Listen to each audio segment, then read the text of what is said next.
Hello students, I am Rekha Yadav, your science teacher. Students, we will start lesson first, crop production and management of science. Let's start. Chapter 1 Crop Production and Management. Food is one of the basic necessities of life भोजन हमारे जीवन के लिए एक आधारभूत आवश्यकता है for all living organisms. Food provides energy for carrying out all body functions, such as digestion, food हमें हमारे शरीर के विभिन्न प्रकार के कार्यों को करने के लिए एनर्जी प्रोवाइड करता है respiration, and excretion. एग्जाम्पल के तौर पर डाइजेशन पाचन क्रिया में, श्वसन क्रिया में और एक्सट्रेशंस क्रिया के अंदर एनर्जी हमें जो मिलती है वो फूड के द्वारा मिलती है. Food is required for growth, development, and body repair. Food हमें जो है शरीर के हमारी बॉडी की ग्रोथ के लिए, डेवलपमेंट के लिए और बॉडी के रिपेयर के लिए एनर्जी प्रोवाइड करता है. It also protects the body from diseases.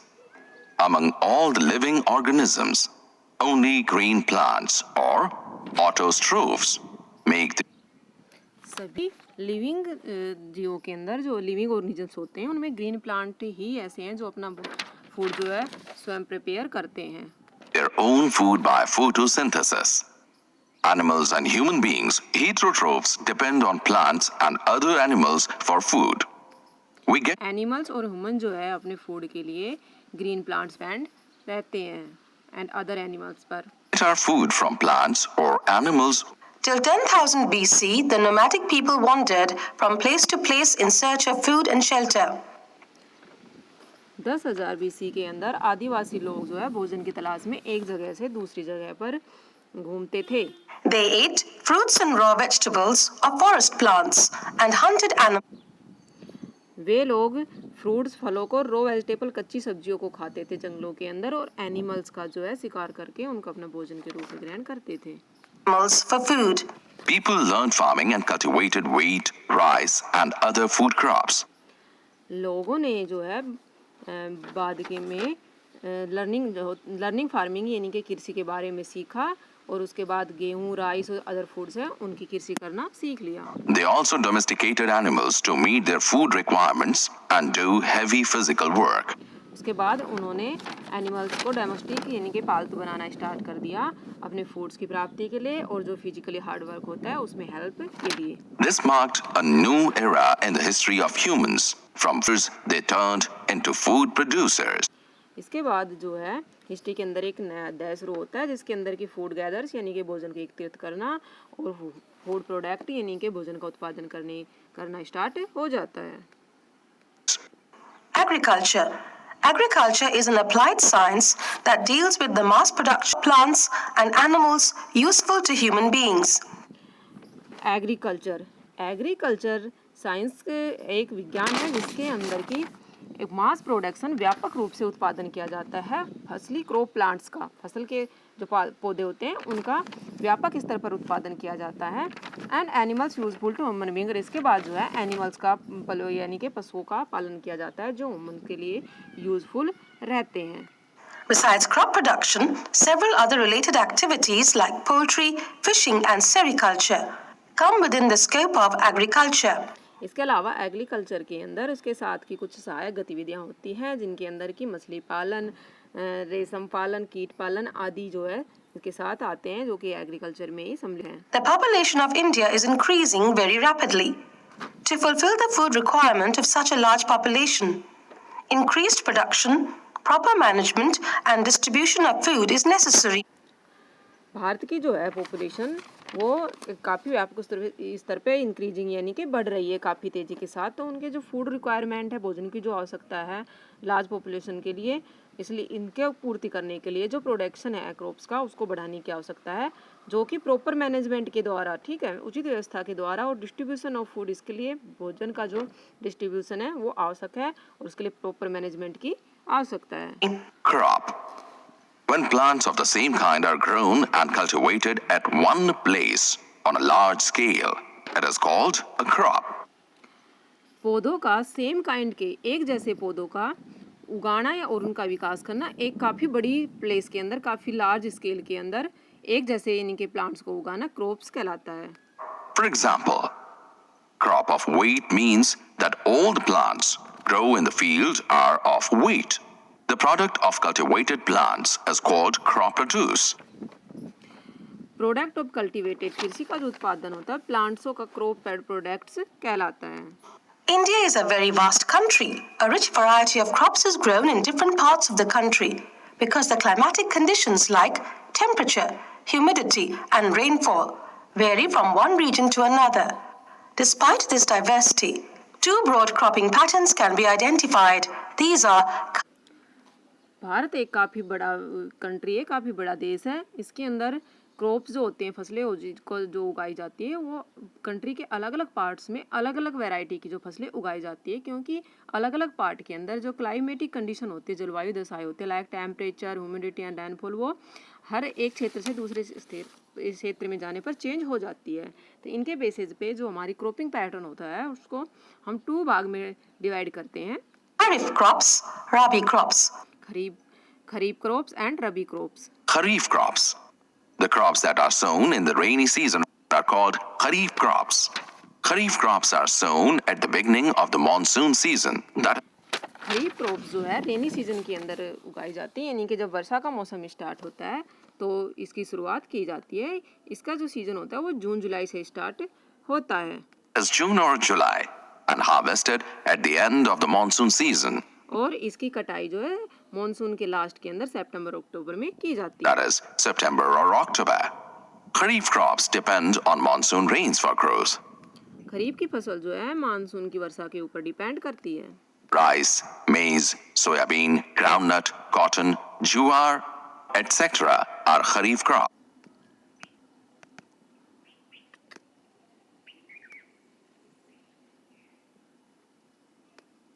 खरीफ की क्रॉप्स के अंदर राइस, मेज, सोयाबीन, ग्राउंडनट्स, मूंगफली, कॉटन, कपास एक्स्ट्रा आदि फसलें जो है सम्मिलित है।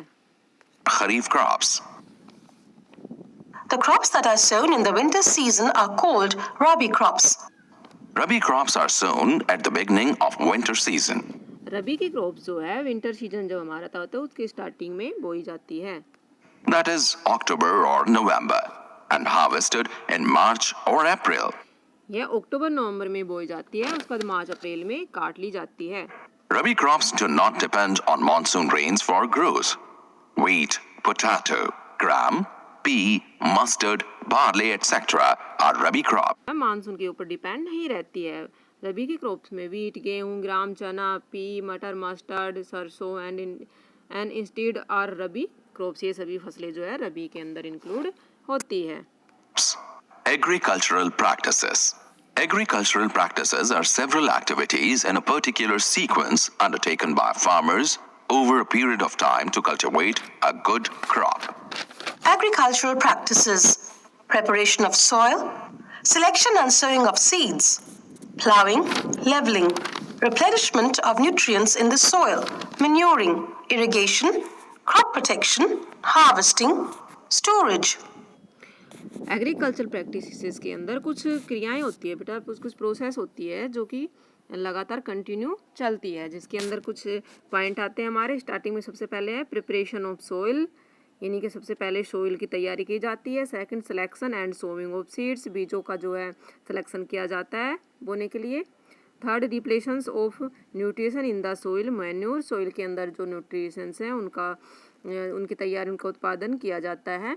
Irrigation, crop protection, harvesting and storage. Preparation of soil. It is the step of growing crops. It involves loosening and turning of soil. Preparation of soil involves the following two steps: plowing, leveling. Plowing. तो सबसे पहले हमारा point आ जाता है इसके अंदर preparation of soil. तो preparation of soil के अंदर क्या होता है कि यह फर्स्ट स्टेप होता है। It involve losing and turning soil. हमारी जो मिट्टी होती है उसको लूजिंग यानी कि ढीला किया जाता है उसके विभिन्न यंत्रों के द्वारा। इसके अंदर दो स्टेप आ जाते हैं, पल्पिंग एंड लेवलिंग। तो इनके बारे में हम अभी रीड करें। Process of loosening and turning of the soil is called plowing or tilling. This is done by using a plow, which is either drawn by a pair of bulls or driven by a tractor. Loosening of soil is important because of the following reasons. Loose soil. बेटा पल्फिंग की जो process है हमारी, उसके अंदर क्या किया जाता है कि कुछ यंत्रों का यूजेस किया जाता है। एग्रीकल्चर इम्प्लीमेंट्स में हमारे वे सभी वेरियस टूल्स आ जाते हैं जो हमें कृषि के लिए आवश्यक होते हैं, जिनका हम यूज करते हैं। एग्जाम्पल तो प्लप हो, कल्टीवेटर। तो प्लप के अंदर बेटा इन साधनों का यूज करके हम जो मिट्टी है, मिट्टी को खुदाई करते हैं, ठीक है, जिससे कि जो मिट्टी होती है वो लूज हो जाती है। इसके लिए विभिन्न जो टूल्स का यूज किया जाता है। Particles have more air spaces that help the roots of. इसके अंदर बेटा पल्पिंग के लिए होय हल का यूज किया जाता है। कल्टीवेटर, ठीक है, कल्टीवेटर जो हमारे साथ एक टूल्स होता है कृषि के लिए, उसका यूज किया जाता है। Crops to breathe better.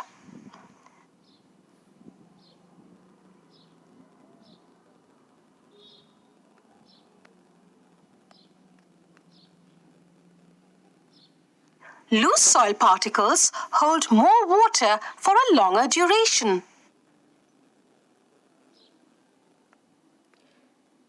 तो बेटा पल्पिंग जो होती है वो सोइल्स के अंदर क्यों आवश्यक होती है, क्या रीजन होते हैं? इसके अंदर कुछ पॉइंट आ जाते हैं कि इससे क्या है, हमारी जो सोइल होती है वो लूज हो जाती है, जिससे इसके अंदर की हवा पास होने के लिए जगह मिल जाती है और हवा मिट्टी के अंदर जो है एंट्री कर जाती है, जिससे कि जो हमारे प्लांट्स की जो होते हैं उनकी जो रूट्स होती है वो ईजिली ब्रेथ अच्छे तरीके से ले सकते हैं, सांस ले सकती है। सेकंड इसमें पॉइंट है बेटा, लूज सोइल होती है, जो हमारी सोइल लूज सोइल हो जाती है, उसके अंदर जो वाटर है वो काफ़ी लंबे लॉन्ग ड्यूरेशन टाइम तक वहाँ पर रह सकता है, और यह जो रूट्स है, हमारी जड़ें हैं, उनको मोर वाटर जो ऑब्जर्व करने का टाइम मिल जाता है। This helps the roots to absorb more water. Loose soil helps roots to penetrate deep through the layers of. Loose soil बेटा हमारी एक हेल्प करती है, जो सोइल है उसकी जो डीप थ्रो द लेयर्स, उसकी गहराई तक खोदने में मदद करती है, जिससे कि the help to fix of plants are more firmly, जो हमारे प्लांट्स होते हैं वो ज़्यादा गहराई तक उनकी जड़ें जाती है और वो अच्छी तरह से फिक्स एक तरह से खड़े हो जाते हैं, उनके यानी कि गिरने का या टूटने का डर नहीं रहता है। Of soil. This helps to fix the plant more firmly. Loose soil mixes with manure and fertilizer. Loose soil जो होती है बेटा उसके अंदर हमारे फर्टिलाइजर्स जो होते हैं, उर्वरक और खाद वगैरह है, वो इजीली आसानी से उसके अंदर मिक्स हो जाते हैं। More easily. Loosening of. Loose soil जो होती है हमारी बेटा, वो सोइल के जो माइक्रोवेव्स होते हैं उनकी ग्रोथ को यूजफुल, उनके लिए यूजफुल होती है। ये जो माइक्रोवेव होते हैं, कीटाणु जीवाणु होते हैं, ये सोइल की जो ह्यूमस होती है, जो उनके लिए खाद वगैरह का काम करती हैं, उनके लिए हेल्प मदद करते हैं। Soil helps to remove weeds in the field. Loose.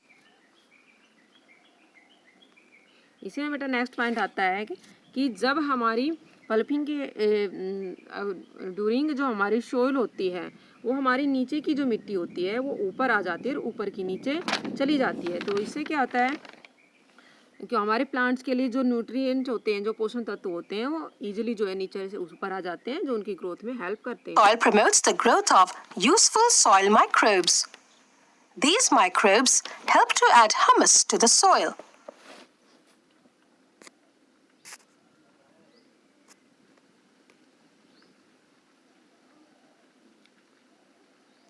While turning the soil during plowing, nutrient-rich soil is brought up from lower levels of soil, so the plants can use these nutrients.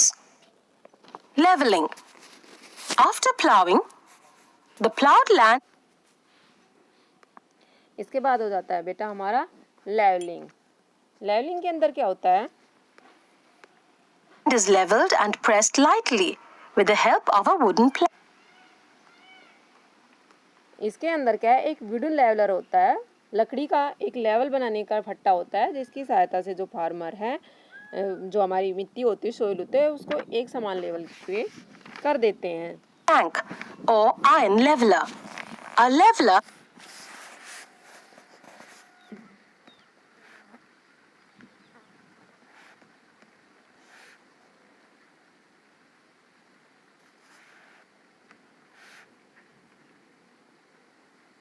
can be driven by animals or by a tractor in the field.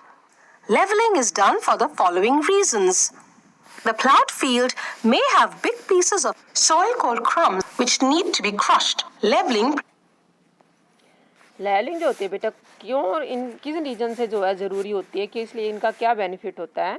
तो ploughed field में have big pieces of soil called crumb which need to be crushed. जब हम फ्लप्ड करते हैं तो उसके अंदर जो मिट्टी हमारी ऊपर नीचे हो जाती है, तो लेवलिंग के द्वारा क्या होता है, वो मिट्टी जो होती है हमारी एक सेम लेवल की हो जाती है। prevents soil erosion. The leveled soil is not blown away by the wind or drained by water. Levelling के द्वारा जो क्या होता है, हमारी सोइल इरोजन होती है, मिट्टी का जो अपरदन होता है, मिट्टी कटकर बह के जाती है, उस पर जो है रोक लग जाती है। यह न केवल यह हमारे हवा के द्वारा और वाटर के द्वारा जो मिट्टी सोइल इरोजन होता है उसको रोकता है। Leveling also helps in the uniform distribution of water. Levelling के द्वारा बेटा जब हमारी मिट्टी का लेवल एक समान हो जाता है, तो उसके ऊपर जब हम वाटर पानी उनको देते हैं तो उनका डिस्ट्रीब्यूशन जो है वो वाटर का एक समान हो जाता है पूरे फील्ड में। Moisture and manure. Agricultural implements. The tools needed during agricultural practices are called agricultural implements. बेटा हमें अपने एग्रीकल्चर के लिए, कृषि के लिए जो विभिन्न वेरियस टूल की आवश्यकता होती है उनको एग्रीकल्चर इम्प्लीमेंट्स कहते हैं। The main tools used in preparation of soil are plow, hoe and cultivator. Plow. It is used for tilling and scraping of soil, weeding, manuring, etc. It consists of a strong triangular iron strip called plowshare. The main part of the plow is a long rod of wood called plow shaft. There is a handle at one end of the shaft. The other end of the plow shaft is attached to a beam which is put on the bull's neck. The plowshare is curved to turn the soil up. बेटा पहले इसमें हो आता है हमारे agriculture implements में। हो एक लकड़ी का यंत्र होता है जिसके एक साइड पकड़ने का हैंडल लगा होता है, दूसरी साइड जो है इसके एक तरह से तेज़ धारीदार जो है लोहे का औजार लगा रहता है, जिसको हम मिट्टी में चलाते हैं तो मिट्टी वहाँ से कट कर जो है वहाँ पर कोई भी जो बीज वगैरह बोने होते हैं या करना होता है मिट्टी में ये चलाया जाता है। After cutting, hoe. It is used for removing weeds and for loosening the soil. Cultivator. The tractor-driven plow is called cultivator. The use of cultivator saves both time and activity. 1. To separate good, healthy seeds from damaged ones. Things needed: a beaker, water, mixture of healthy seeds and damaged seeds. Method. We take a beaker and fill half of it with water. We put a handful of wheat seeds in the beaker containing water. Stir the water well and leave the beaker. Wait for some time. Observation. We find that some seeds float on water while others settle at the bottom. Reason: damaged seeds become hollow and are thus lighter. Therefore, they float on water. Good, healthy seeds are heavier and thus they sink at the bottom. Conclusion: the floating seeds are damaged seeds and are not good for sowing. Good, healthy seeds that settle at the bottom are fit for sowing. बेटा इसके अंदर हम एक activity करके देखते हैं जिसमें कि हम एक बीकर लेते हैं। सबसे पहले इसमें हाफ जो है पानी भर देते हैं।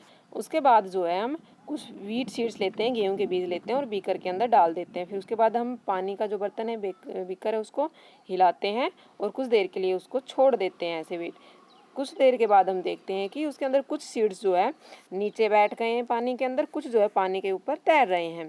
तो इसके अंदर बेटा कंक्लूजन क्या निकलता है कि जो हमारे जो गुड सीड्स होते हैं वो हैवी होते हैं, वो नीचे बैठ जाते हैं, और जो बोने योग्य सीड्स नहीं होते हैं जिनके अंदर कुछ कमियां होती है वो हल्के होते हैं और वो पानी के अंदर ऊपर तैरते हुए रहते हैं। Selection and sowing of seeds. After soil preparation, the next step is selection and sowing of seeds. बेटा इसके बाद हमारी नेक्स्ट प्रोसेस आती है selection and sowing of seed. तो इसके बाद हम सीड्स का सिलेक्शन करते हैं अच्छे सीड्स का और फिर उनको जो है सीड्स को बोते हैं। This is the most important stage of crop production. Plants grow from seeds. While selecting seeds, following precautions should be taken. Only clean, healthy and disease-free seeds should be selected. Seeds should be treated with fungicides. After the selection of seeds, they need to be sown. इसके बाद बेटा हमें जो है हम seeds का selections करते हैं उनके लिए हमें किन चीज़ों का ध्यान रखना चाहिए. हमें ओनली क्लीन, हेल्थी और डिसीज फ्री डिसीज जो है वो ही सेलेक्ट करने चाहिए. सीड्स को हमें विभिन्न प्रकार के जो केमिकल्स है, जैसे किल डिसीजेज, कैजिंग फंगी है, इन चीज़ों से जो इनको पहले ट्रीटेड कर देना चाहिए. In the field, sowing of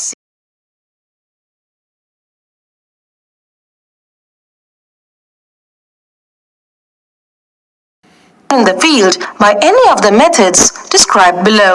Broadcasting or manual method, the method in which the seeds are scattered over the field by hand is called broadcasting. This method is not efficient because it cannot ensure proper spacing between the seeds and also does not help to sow them at the right depth. By traditional sowing seeds के अंदर हमारे कुछ methods आते हैं, जिनके अंदर के हमारा स्टार्टिंग में आता है मैनुअल मेथड या ब्रॉडकास्टिंग मेथड. इस मेथड के अंदर किसानों के द्वारा हाथ से बीज बोए जाते हैं.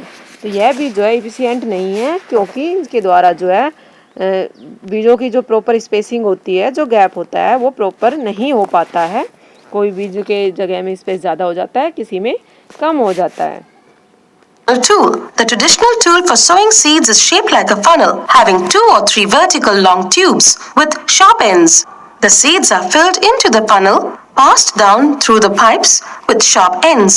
The sharp ends pierce the soil and place the seeds there. By seed drill. A seed drill has a funnel-shaped seed bowl connected to several tubes. The drill is attached to a plow. As the plow makes furrows along the field, the seeds in the seed bowl are released through the tubes and get deposited in the soil. Nowadays, a seed drill is used for sowing seeds with the help of a tractor. The advantages of using a seed drill for sowing seeds are as follows. It sows the seeds uniformly at appropriate distances and depths. It ensures that seed gets covered with soil after sowing. This prevents the damage caused by birds. It saves time and labor. जब broadcasting and manual के बाद आता है by traditional truths. The traditional truth में आता है, ये एक फनल होता है लोहे का, ऊपर की साइड कीप नुमा आकृति के अंदर, उसके अंदर बीजों को डाल देते हैं, जिसकी पाइप नीचे की साइड जो हमारे सोइल होती है उसको टच करती है और ऊपर से बीज डालते हैं. तो हम बोते हैं तो उसके साथ साथ जो बीज वो धरती में नीचे गिरते रहते हैं. उसके बाद आता है बाई सीड ड्रिल्स. बता बाई सीड ड्रिल के अंदर ऊपर एक बीज डालने का गोलाकार आकार का कुछ यंत्र होता है, जिसमें नीचे कई जो है लोहे की नलकियाँ निकली हुई होती है और इसको ट्रैक्टर की सहायता से चलाते हैं. ऊपर से बीज मशीन के द्वारा उसमें आते रहते हैं. बीज जो है अलग अलग जो है सोइल के अंदर बोते रहते हैं. तो सीड ड्रिल की कुछ विशेषताएं हैं कि ये क्यों ज़्यादा बेटर है, क्योंकि इसकी वजह से इसकी बीड ड्रिल के द्वारा जो है सीड्स यूनिफॉर्मली यानी कि एक समान दूरी पे डिस्टेंस के ऊपर गिरते हैं और फिर वो अच्छी तरीके से बोते हैं. इसके द्वारा बेटा वो बीज बोने से यह श्योर हो जाता है कि जो जहाँ बीज गिरे हैं वहाँ वह पीछे पीछे मिट्टी से ढकते रहते हैं, जिससे कि ये बर्ड्स वगैरह उसको कोई डैमेज ना कर सके, बीजों को वहाँ से ना उठा सके. यह जो है हमारा टाइम और लेबर श्रम बचाता है. Transplantation. Seeds of some plants like paddy, tomato, onion, chili and brinjal are first grown in small nurseries. When seedlings grow, they are manually transplanted in the field. The process of transferring the seedlings from nurseries to fields is known as transplantation. This practice has the following advantages. इसके बाद आता है ट्रांसप्लांटेशंस. इसमें क्या होता है, जो seeds होते हैं एक समान, जैसे लाइक हमारे paddy, tomato, union, chilli, brinjal, इनको सबसे पहले छोटी नर्सरियों में बो दिया जाता है. उसके बाद इनके पौधे उग आते हैं. फिर इन पौधों को उखाड़ कर जो है एक खेतों के अंदर जाकर बो दिया जाता है, इनका ट्रांसप्लांट कर दिया जाता है. तो process of transplanting the seedling from nurseries is field is known as transplantations. यानी कि नर्सरी से जो पौधों को लेकर खेतों के अंदर बोने की जो प्रोसेस होती है उसको ट्रांसप्लांट कहा जाता है. तो इसकी क्या क्या एडवांटेज होती है? Helps in selecting and planting only healthy seedlings. Spacing can be controlled because of manual plantation. Plants get sufficient sunlight, nutrients and water from the soil. इसके अंदर इसकी सहायता से बेटा जो सिलेक्टेड बीज होते हैं अच्छी क्वालिटी के, उनको ही बीजों को सिर्फ, और हेल्थी सीड्स होते हैं उनको ही बोया जाता है। इनके अंदर जो स्पेसिंग कैन बी कंट्रोल, जगह जो है कंट्रोल हो जाती है कि हमें कितनी दूरी के ऊपर उनको बोना है। हम अपने हाथों से उनको लगाते हैं तो अपने हिसाब से उनके बीच की जो दूरी है उनको कंट्रोल कर सकते हैं। जैसे कि मैनुअल प्लांटेशंस होता है, उनके अंदर जो इस चीज़ की कमी होती है वो इस प्लांटेशन में नहीं होती है। प्लांटेशन का इसके अंदर जो है, तो प्लांट्स के अंदर जो है सफिशिएंट पर्याप्त रूप से सनलाइट, न्यूट्रिशन, पोषण और वाटर फ्रॉम द सोइल, ये इनको प्राप्त होते रहते हैं। Replenishment of nutrients in the soil. Soil supplies mineral nutrients to the crops. These nutrients are essential for the growth of plants. Due to economic reasons, farmers grow crops in the same field year after year. Continuous growing of crops makes the soil deficient in certain nutrients and the soil loses its fertility. So the soil nutrients should be replenished from time to time. This could be done by following either natural methods or by addition of manure or fertilizers. किसान जब बेटा एक फसल को बार बार हर खेतों के अंदर उनके ऊपर फसल उगाते रहते हैं, फसल के ऊपर फसल, तो उससे क्या होता है, सोइल की जो फर्टिलाइट पावर है वो वीक हो जाती है। तो उसके लिए हमें मिट्टी को दोबारा से नरिशमेंट करना पड़ता है और मिट्टी को पोषण देना पड़ता है, तो ये हमारा सोइल नरिशमेंट होता है। तो इसके लिए बेटा कुछ हमें मैनुअल मेथड या एडिशन मेथड जो है फर्टिलाइजर्स के उर्वरा शक्ति को बढ़ाने के लिए कुछ मेथड यूज करने होते हैं। Natural methods to restore soil fertility. The fertility of soil is restored naturally by adopting the following methods. Fallowing. In this method, land left uncultivated, fallow, for one or more seasons. The fallow land regains the nutrients by decomposition of remains of plants and animals, by the action of microbes. इसमें आता बेटा natural method of resource soil फर्टिलाइट, क्योंकि प्राकृतिक process method तरीका जो होता है soil फर्टिलाइट की पावर का रिस्टोर करने का, उसके अंदर बेटा हमारा फर्स्ट पॉइंट आता है फॉलोइंग। इसमें क्या होता है कि जो हमारी जो खेत होते हैं उनको एक बार बोने के बाद नेक्स्ट ईयर जो है खाली छोड़ देते हैं, जिससे कि वहाँ की जो उर्वरा शक्ति जो होती है, फर्टिलाइट पावर जो होती है, खाली छोड़ने से वहाँ के जो कंपोजिशंस होता है प्लांट्स और एनिमल्स का अपघटन होता है, उससे जो दोबारा से फर्टिलाइट पावर जो है उसमें पैदा हो जाती है। Crop rotation. Crop rotation is the method of growing different crops alternately on the same field. For example, the farmers grow crops like wheat or barley in the first year. This is followed by growing leguminous plants like pea or soya bean in the next season. This helps in replenishment of soil with nitrogen. You have learnt earlier in class 7 that rhizobium bacteria are present in the root nodules of leguminous plants. These bacteria convert atmospheric nitrogen into simpler nitrogen compounds, nitrates, which can be easily absorbed by plants. Farmers are being encouraged to adopt this practice. इसके बाद आता है मेरा crop rotation. इसमें crop rotation में क्या होता है कि फसल जो होती है उनको अल्टरनेटिव तरीके से बोया जाता है, यानी कि फॉर एग्जांपल के तौर पर फार्मर जो है स्टार्टिंग में जो है पहले वीट और बेरली यानी कि गेहूं और जौ को बो देता है फर्स्ट ईयर में। नेक्स्ट ईयर में उसके अंदर प्लांट्स लाइक पी और सोया, मटर और सोया जो फलीदार पौधे जो होते हैं उनको बो देता है। इससे क्या होता है कि जो आपने प्रीवियस 7th क्लास में रीड किया था कि फलीदार जो पौधे होते हैं वो मिट्टी के अंदर जो नाइट्रोजन होती है उसको ऑब्जर्व करके पौधों तक, यानी कि जो हमारे एटमॉस्फेयर में नाइट्रोजन होती है उसको ऑब्जर्व करके मिट्टी के अंदर उसको घुलनशील कर देते हैं। तो फलीदार पौधों की वजह से हमारी मिट्टी में दोबारा से नाइट्रोजन जो है वो इंक्लूड शामिल हो जाती है, और इससे क्या है हम जब दोबारा से जब दूसरी फसल बोते हैं तो उसके अंदर जो है वो हेल्प करती है और उर्वरा शक्ति जो होती है उसकी वो बढ़ जाती है। Mixed cropping. In this method, 2 or more crops are grown together in the same field. The crops are selected in such a manner that the nutrient requirement of one crop is fulfilled by the other. Leguminous crops such as pea, soybean and cereal crops like wheat or rice can be grown together in the same field. Cotton and groundnut, leguminous crop, are grown together. Mixed cropping, इस method के अंदर बेटा 2 या 2 से ज़्यादा फसलों को एक साथ उगाया जाता है। इसमें सिलेक्टेड फसलें होती है न्यूट्रिएंट रिक्वायरमेंट जिनके लिए पोषण की आवश्यकता होती है, वो एक दूसरे के लिए जो उनके न्यूट्रिएंट्स होते हैं उनकी पूर्ति करते हैं। जैसे फलीदार क्रॉप्स होती है जैसे पी, सोया, इनको हम वीट या राइस के साथ बो सकते हैं, या फिर जैसे हमारी कॉटन होती है, कॉटन के साथ हम ग्राउंडनट मूंगफली की फसल जो है वो साथ में उगा देते हैं, जिससे कि उनको साथ साथ उनकी न्यूट्रिएंट जो होते हैं न्यूट्रिएंट्स पोषण की आवश्यकता की पूर्ति होती रहती है। Manure and fertilizers. The use of manure or fertilizers is called manuring. These substances enhance the fertility of the soil. Manure. Manure is an organic substance rich in nutrients obtained by the decomposition of plant and animal wastes by microbes. Manure and fertilizers. तो manure, इसके अंदर हमारी process आती है manure. Manure में क्या होता है, ये एक ऑर्गेनिक जैविक कंपाउंड होता है जो कि इसके अंदर हमारा जो नरिशमेंट होता है, जो पोषण होता है पौधों को पर्याप्त मात्रा में मिलता है। इसमें क्या होता है, हमारे प्लांट्स जो एनिमल्स होते हैं उनका डीकम्पोजिशन होता है, अपघटन होता है, और जो वेस्ट माइक्रोवेव होते हैं तो उनसे जो हमारी खाद बनती है वो फसलों के लिए बहुत ही ज़्यादा उपयोगी होती है। Compost. Compost is prepared by the decomposition of farm and domestic organic waste materials like animal excreta, fecal matter of human beings, sewage wastes, weeds, dry leaves, etc.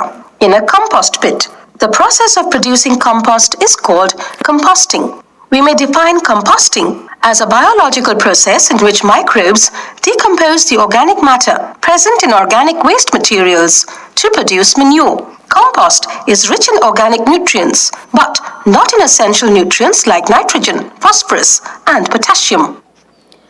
इसमें सबसे पहले पॉइंट आता है कंपोस्ट मैन्यूर के अंदर। तो compost जो होता है किस तरह से प्रिपेयर किया जाता है, हमारे डोमेस्टिक ऑर्गेनिक होते हैं, जो घरेलू खाद होती है, जो जीव जंतु जैसे होते हैं like animals etcetera, fuel matter, ठीक है, बींग्स ह्यूमन बींग्स, वेस्ट जो भी होते हैं, वीड्स वगैरह, ड्राई लीव्स, इन सभी के जो कंपोस्ट होता है, अपघटन होता है, उससे जो है कंपोस्ट बनती है। इस प्रोसेस को production compost is called composting. इस प्रक्रिया को कंपोस्टिंग कहते हैं। Green manure. Some crops like sun hemp or sesbania are grown in field before sowing the seeds. They are then plowed back into the soil when seedlings are young. These plants decompose in soil and increase soil fertility. They also provide protection against soil erosion and leaching. Second आता है इसमें green manure में। Green manure में क्या होता है, कुछ crops होती है लाइक जैसे कि सन हेम्प और सोयाबीन, इनको क्या करता है फील्ड के अंदर बो दिया जाता है किसी भी फसल को उगाने से पहले, और जब ये फसलें जब बड़ी हो जाती है तो इनको फल्प्ड कर दिया जाता है, यानी कि जोत दिया जाता है।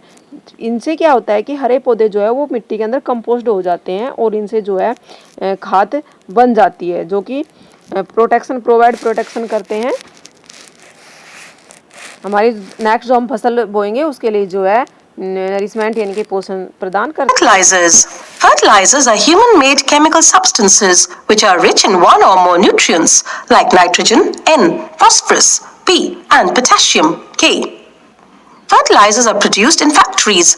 Some examples of फर्टिलाइजर्स होते हैं बेटा ह्यूमन मेड केमिकल्स होते हैं, मानव के द्वारा बनाए गए केमिकल्स रसायन होते हैं, जैसे कि लाइक नाइट्रोजन, फास्फोरस, पोटेशियम, इनका जो है उत्पादन कारखानों में होता है।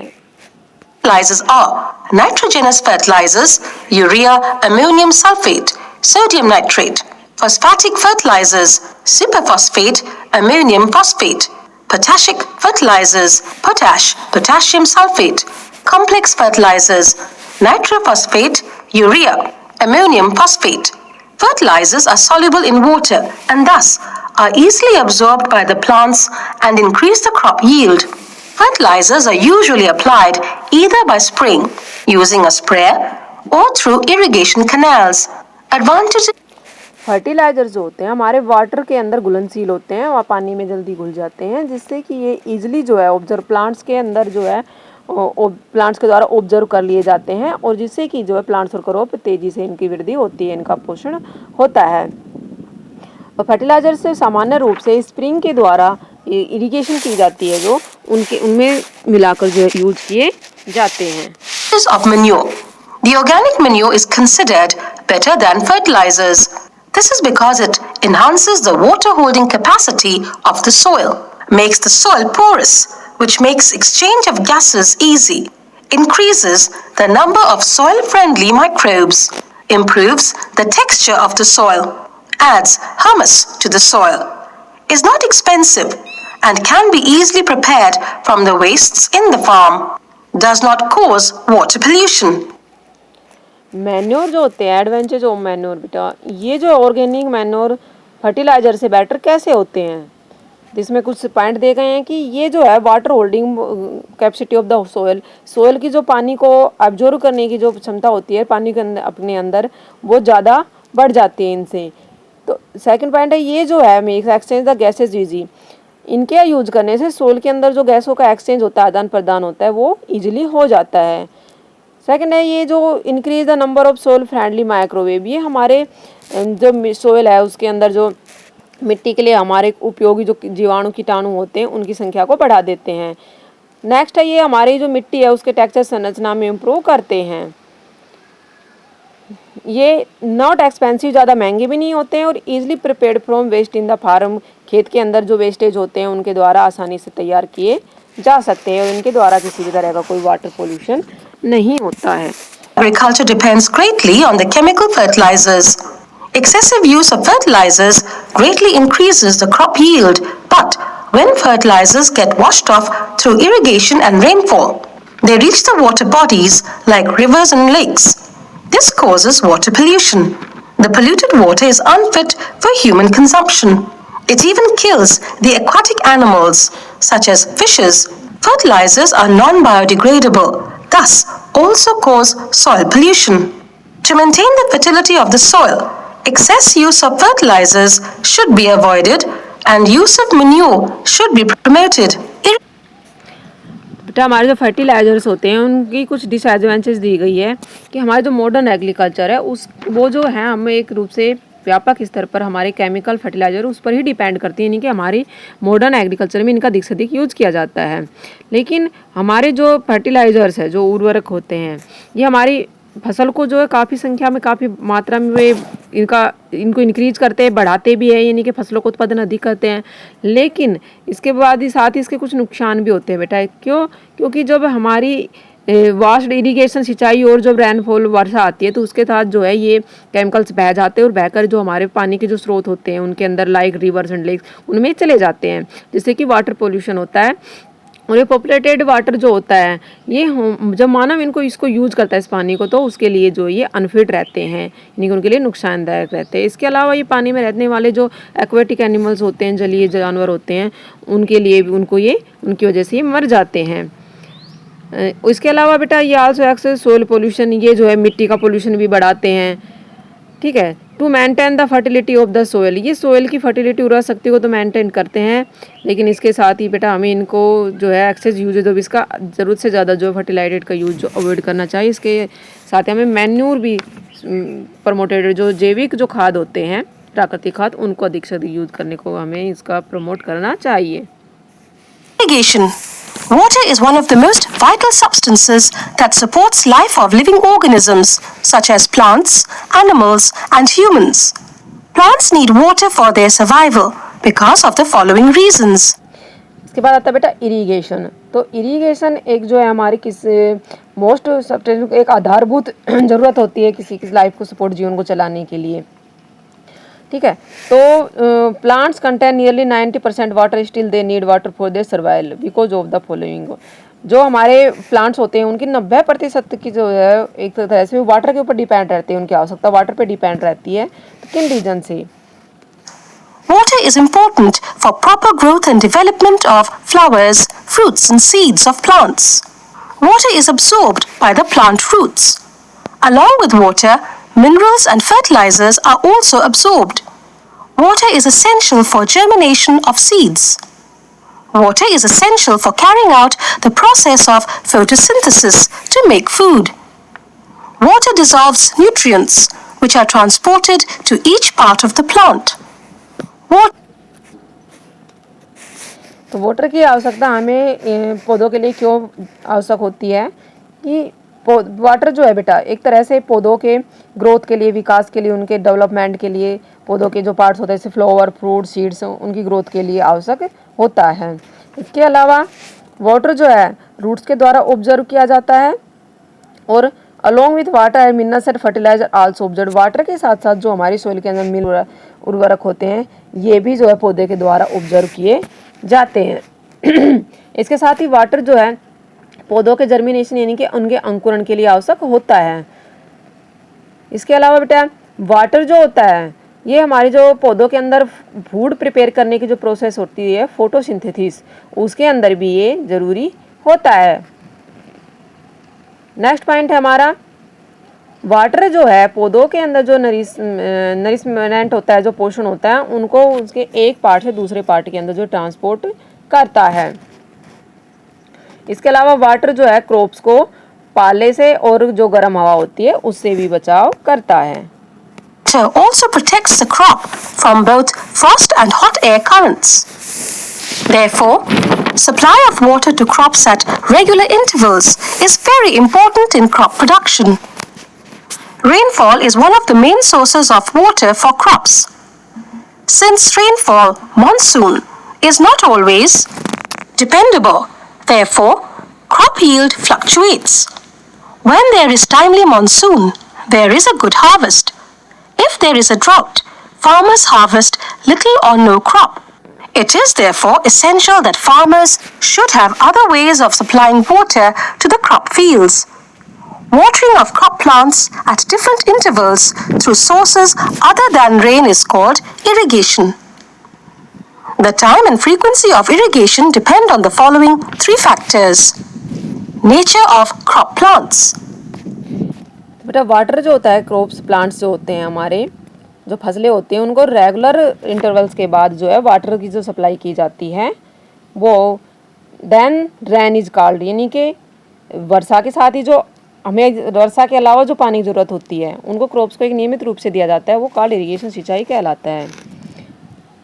Irrigation depend on the following three factors. Irrigation यानी कि किसी फसल की सिंचाई कितनी की जाए ये 3 पॉइंट पे डिपेंड करती है। Nature of soil of the crop and season when the crop is growing. कि nature of the crop, plants की जो क्रॉप है प्लांट्स की पौधे की उसकी प्रकृति क्या है, नेचर ऑफ सोयल, ठीक है। Season when is crop grows, कौन से सीजन के अंदर क्रॉप जो है ग्रो की गई है। Let us study the above factors in detail.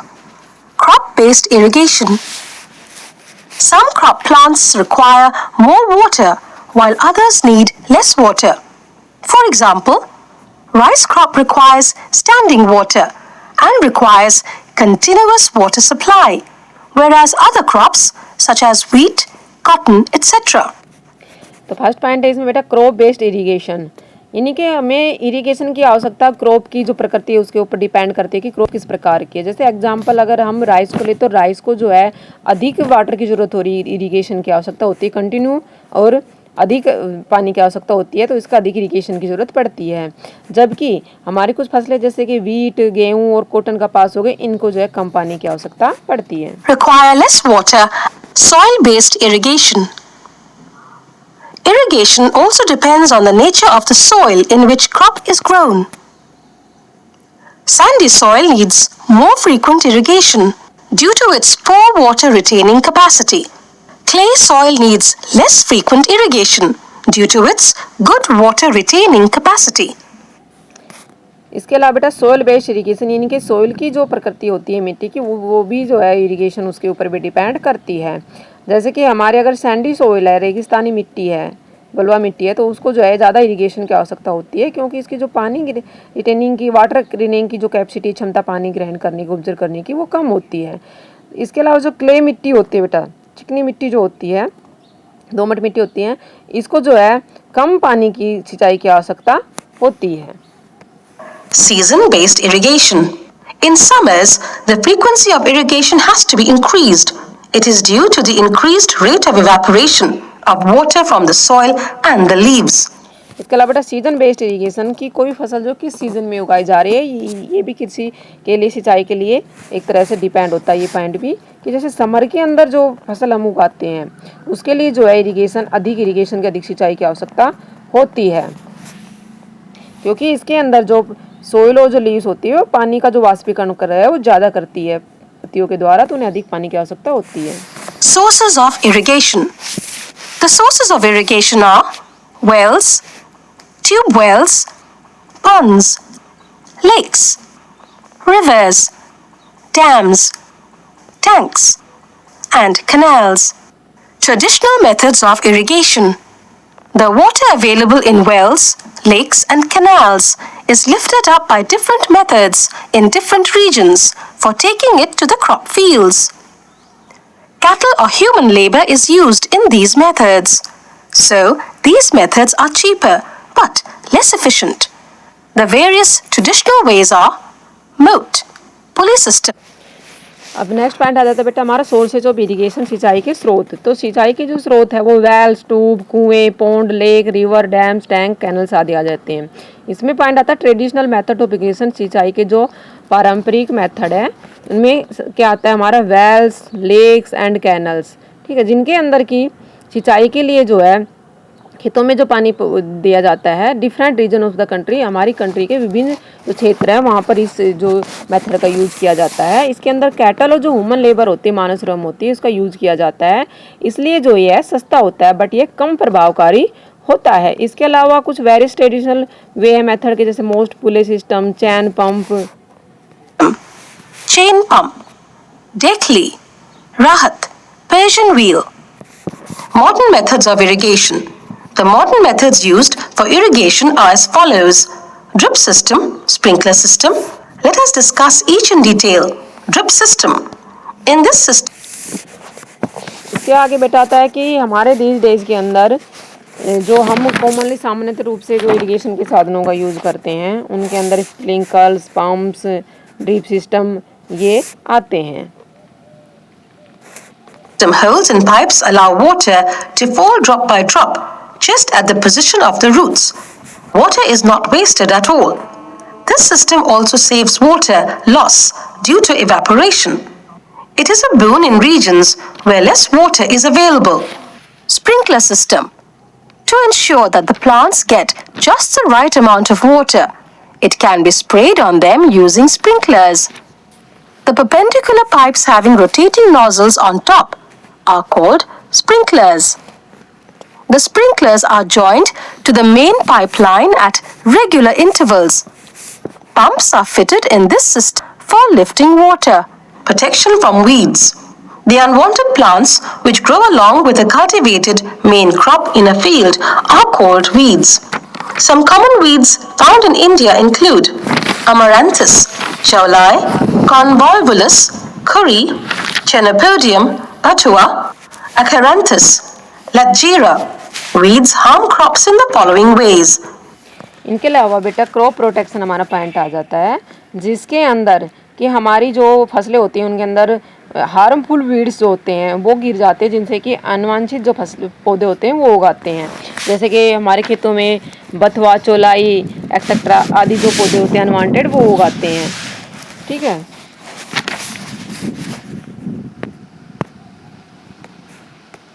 The growth of weeds in the crop fields is harmful because they consume a great amount of nutrients, water, sunlight, and space, which is available for crop plants. The weeds harbor pests, harmful insects that destroy crops. Crop pests spread various crop diseases. Some weeds produce toxic substances that may be poisonous for animals and human beings. तो बेटा ये जो हमारे पौधे होते हैं, weeds होते हैं, हार्मफुल वीड्स, ये अनुपयोगी क्यों होते हैं? ये जो होते हैं वीड्स की जो ग्रोथ होती है, हमारे क्रॉप होते हैं फील्ड के अंदर जो हमारी फसल होती है उसके लिए हार्मफुल होते हैं, बिकॉज ये जो है हमारे पौधों का जो बड़ी मात्रा के अंदर जो पोषण तत्व होते हैं उनको ये कंज्यूम कर लेते हैं। Water, sunlight, space is the four crop plants, ये जो हमारे क्रॉप फसलों के लिए आवश्यक होते हैं ये बड़ी मात्रा में ये कंज्यूम कर लेते हैं, जिनसे कि हमारे फसलों को नुकसान होता है। इसके अलावा जो ये वीड्स होते हैं, पेस्ट, हार्मफुल इंसेक्ट होते हैं इनके साथ, जिससे कि ये हम काफ़ी संख्या में इनसे विभिन्न प्रकार की क्रॉप डिसीजेज, वो फसलों की जो बीमारियाँ वो फैलती है। कुछ वीड जो होते हैं जिनके अंदर की टॉक्सिक सब्सटेंसेस दैट में भी पॉइजनस, जहरीले पदार्थों का यूज़ किया जाता है, जो एनिमल्स और ह्यूमन होते हैं जब इन फसलों का क्रॉप्स को खाते हैं, यूज करते हैं, तो वे जो है उनके लिए हानिकारक होते हैं। Hence, it is very essential for farmers to remove the weeds to protect the crop plants. The best time for the removal of weeds is before they produce flowers and seeds. The process of removing the weeds from the crop field is called weeding. Weeding can बेटा जो process होते हैं, जो हमारे weeds होते हैं, अनुवांछित जो पौधे होते हैं, उनको हमारी फसलों के खेतों के से इनको हटाने की जो प्रोसेस होती है, रिमूविंग करने की जो प्रोसेस होती है वो वीडिंग कहलाती है। be done by the following methods. Mechanical method. Weeds may be pulled out with hand or through plowing. They can also be removed by using tractor-driven seed drill, hoe, and harrow. The weeds that appear during the growth of crop plants are removed manually by using a trowel, kurpi. Chemical इसके अंदर बेटा weed की जो weeding की जो process होती है उसके अंदर आता है मैकेनिकल मेथड। इसको हटाने के लिए हम क्या करते हैं, मैकेनिकल मेथड यूज करते हैं, जिसके अंदर कि हम हैंड से या तो हाथों से खुरपी के द्वारा इसको हटाते हैं, पल्पिंग के द्वारा, ट्रैक्टर के द्वारा हम इन जो वीड्स को है उनको रिमूव करते हैं। method, weed killing chemicals called weedicides are sprayed on weeds in the field to destroy or kill them. Some इसके अंदर बेटा कुछ केमिकल्स का यूज किया जाता है जो कि वीड किलिंग जो खरपतवार जो होती है इनको हटाने के लिए रासायनिक पदार्थों का यूज किया जाता है, इसकी स्प्रे की जाती है जिससे कि जो ये खुद ही नष्ट हो जाते हैं। common weedicides are 2,4-D, 2,4-dichlorophenoxy acetic acid, MCPA, 2-methyl-4-chloro-1-phenoxy acetic acid, Butachlo, Dalapon, Metachlor, and Cyziazine. Weedicides do not damage the main crops. Spraying of weedicides may affect the health of farmers, so they should use these weedicides very carefully. They should cover their nose and mouth with a piece of cloth during spraying of weedicides with a sprayer. The grains should be washed thoroughly before consumption because weedicides are poisonous. Biological method. Insects or some other organisms that consume and specifically destroy the wheat plants are introduced in the crop fields. This is called biological control of weeds. The best Indian example of biological method is weeding of prickly pear cactus, Opuntia, by using the cochineal insects. Protection from pests and diseases. Pests are organisms that attack and damage crops. They may be rodents, rats, insects, locusts, weevils, and termites, and many more. Next point आता है protection from pets and disease. बेटा जो जो छोटे कीटाणु जीवाणु होते हैं जो बीमारियां फैलती हैं हमारी फसलों के अंदर, इनसे कैसे प्रोटेक्शन किया जाए। तो कुछ पैट्स एंड ऑर्गेनिजम्स, कुछ जीव होते हैं जो कि हमारी फसलों को पर अटैक करते हैं, उनको डैमेज करते हैं, जैसे रोडेंट्स, रैट्स हो गए, इंसेक्ट्स में लोकैट्स, वीवल्स और मैनी मोर होते हैं। These pests can be controlled by pesticides. Pesticides kill the pests and their eggs without damaging the crops. तो इनको डैमेज करने के लिए बेटा पेस्टिसाइड्स का यूज किया जाता है, रासायनिक दवाइयों का यूज किया जाता है जो कि इन पैट्स के जो एग्स होते हैं उनको फसलों को नुकसान पहुंचाए बिना इनको खत्म कर देते हैं। These include rodenticides, kill rodents, and insecticides, kill insects.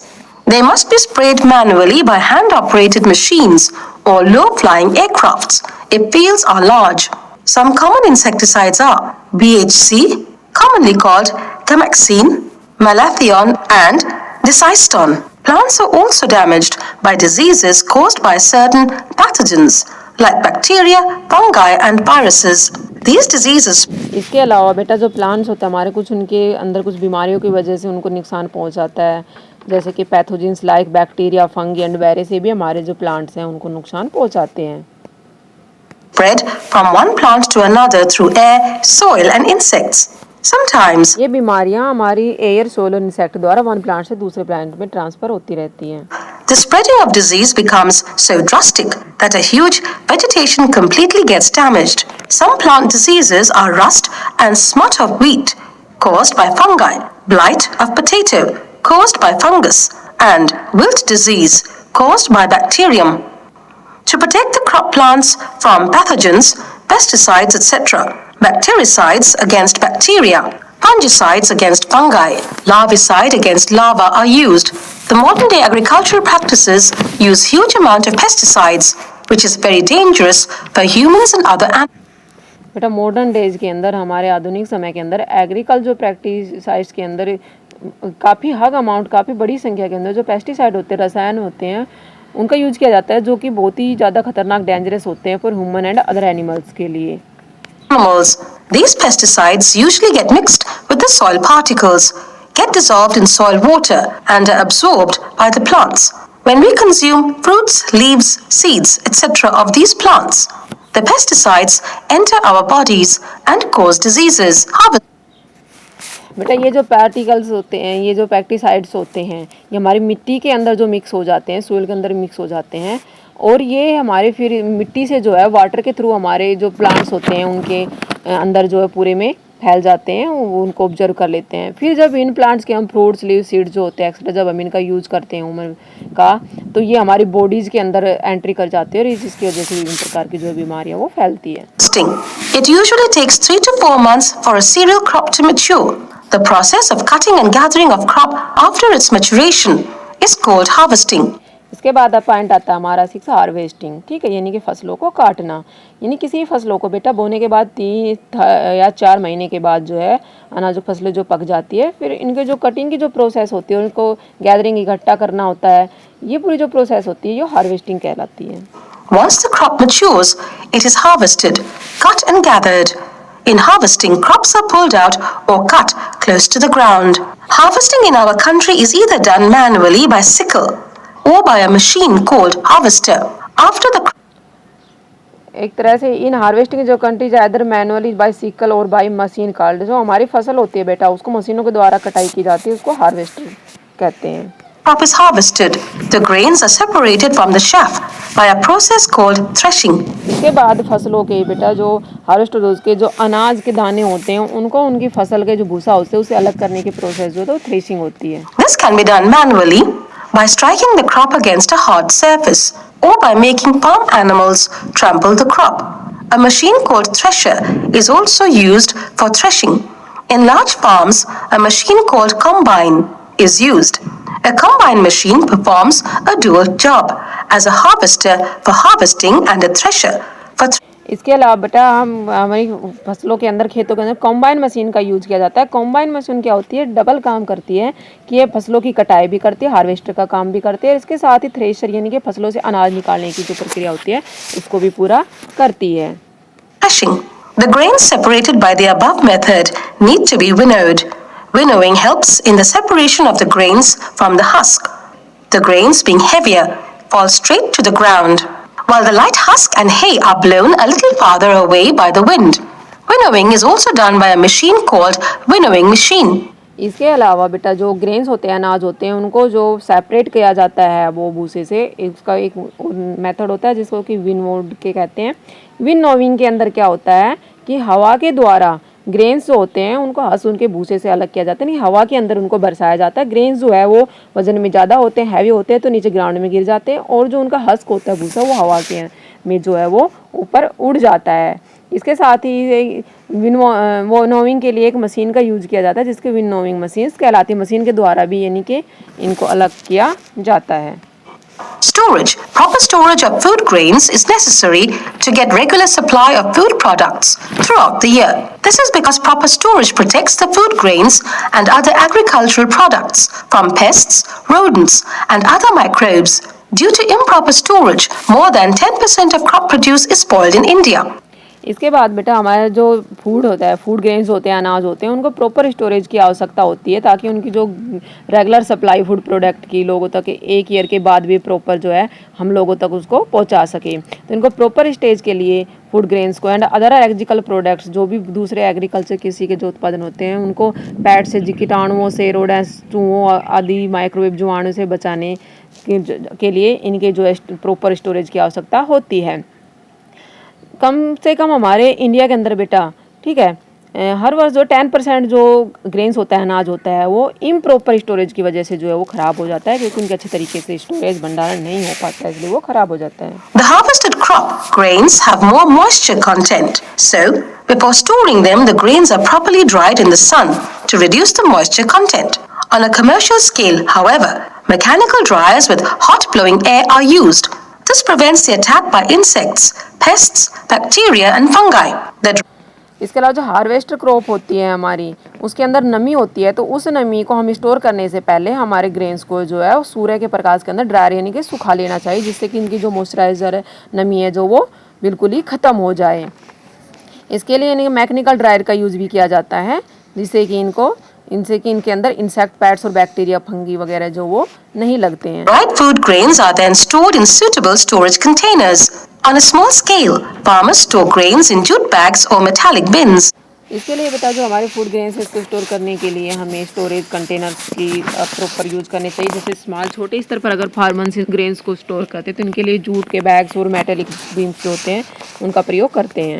On a commercial large scale, food grains are stored in gunny bags, in granaries, or in silos. The gunny bags filled with the dried food. इसके अलावा बेटा जो commercial बड़े रूप के अंदर large रूप में जो फूड का हम ग्रेन्स का भंडारण करते हैं तो उसके लिए गनी बैग्स और ग्रेनियर्स का यूज किया जाता है। Grains are stacked in a large granary. Go down. They are kept about 60 to 70 centimeter away from the walls on the wooden platforms.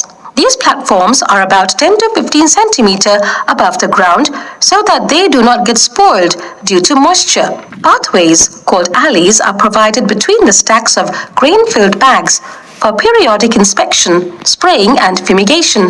This treatment protects the food grains from pests and microorganisms.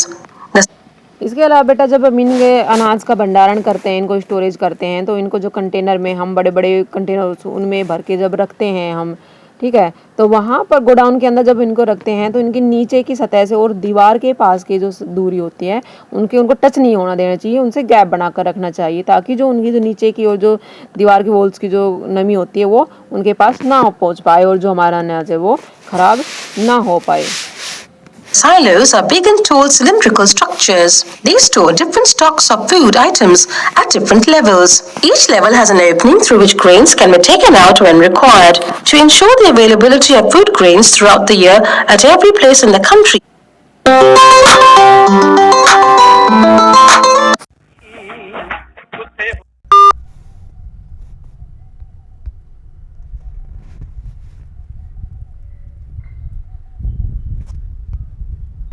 In the country and to meet the emergency requirements. The government has built a huge reserve stock of food grains. This stock of food grains is called the buffer stock. Buffer stock also maintains the price line of food grains in the open market. Increasing crop yield. The population of our country is increasing very rapidly. To fulfill the food requirements of such a large population, we need to increase the production of food grains. Our country has achieved success in increasing the production of food to some extent because of certain new discoveries and techniques which are introduced in this field. Carrying out the basic agricultural practices systematically can substantially increase the crop yield, providing better irrigation facilities, proper use of fertilizers and manure, use हमारे country के अंदर बेटा जो लोगों को जो है food की अवेलेबिलिटी होती है हर पर ईयर के अंदर गवर्नमेंट को उन्हें सप्लाई करनी पड़ती है, तो इनको एक बड़े लेवल के ऊपर गवर्नमेंट जो है स्टॉक कर लेते हैं ग्रेन्स को जो कि बफर स्टॉक कहलाते हैं।